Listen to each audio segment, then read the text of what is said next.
À son époque, le prophète Ésaïe avait une vision inspirée. Ésaïe 6.1. Le trône de Dieu et sa robe ne doivent pas être pris comme des objets littéraux et physiques. Ésaïe voit le Seigneur haut et élevé assis sur un trône et les pans de sa robe remplissaient le temple.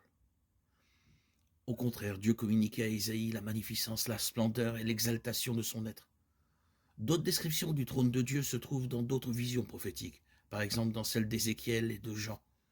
Dans 2 Chroniques 18, le prophète Michée raconte sa vision de la salle du trône de Dieu, dans laquelle des êtres spirituels se tiennent présents. Comparez cela à Job 1.6, où Dieu demande des réponses aux êtres angéliques convoqués là.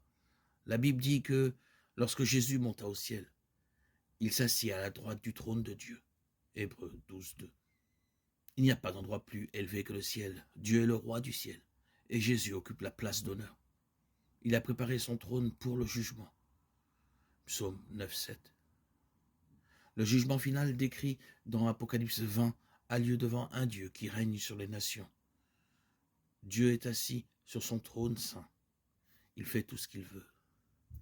Et tout ce qu'il fait est bon. La vision de Jean du ciel comprend une scène dans laquelle un cantique nouveau est chanté en louange à celui qui occupe le trône. Apocalypse 14.3. Autour du trône, la louange de Dieu est certainement glorieuse. Seuls les rachetés, ceux à qui a été accordée la justice du Christ, ont le droit de se tenir devant son trône. Apocalypse 14.5.